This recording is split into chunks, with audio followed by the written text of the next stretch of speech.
Bonjour à toutes et à tous, je m'appelle Joanna Rowley, je suis directrice commerciale chez MSH. Je suis experte dans le domaine de l'assurance santé et prévoyance à l'étranger.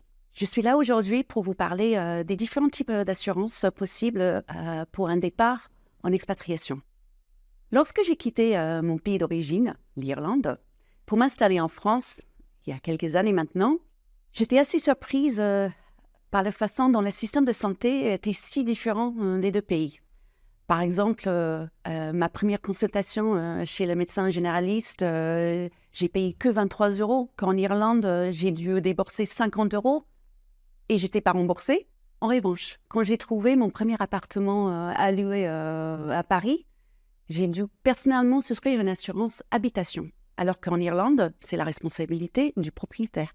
Les régimes de protection sociale et des assurances obligatoires varient d'un pays à l'autre. Si vous êtes dans la même situation que moi, voici quelques conseils utiles. Parlons-en avant tout l'assurance maladie lorsqu'on vit à l'étranger. Si vous êtes résident en France, vous bénéficiez de la sécurité sociale française. Pour bénéficier de ce dispositif, vous devez payer un impôt tous les mois qui s'appelle le CSG, la contribution sociale généralisée. La sécurité sociale vous couvre sur un certain taux de remboursement. Donc, si vous souhaitez avoir une couverture à 100%, il est fortement conseillé de prendre une assurance complémentaire. Le jour où vous décidez de quitter la France pour installer dans un autre pays, vous perdez tous vos droits à la sécurité sociale française. Mais vous pouvez, si vous le souhaitez, garder ce lien en cotisant à la CFE, les caisses des Français de l'étranger. Vous avez une autre solution, si toutefois vous ne souhaitez pas souscrire à la CFE, et c'est de prendre une assurance complète au premier euro.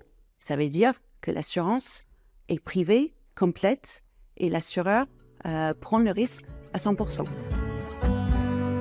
Ici en France, il y en a beaucoup d'assurances obligatoires. Par exemple, l'assurance responsabilité civile, l'assurance habitation, l'assurance automobile, l'assurance scolaire. La liste est longue. Choisir quelle couverture est la mieux adaptée à vos besoins, à votre situation et à votre budget est une question à poser quelques semaines, voire quelques mois avant votre départ en expatriation. N'attendez pas votre arrivée dans le pays d'expatriation pour souscrire une assurance.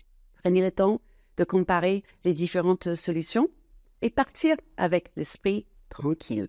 N'hésitez pas donc à contacter un expert.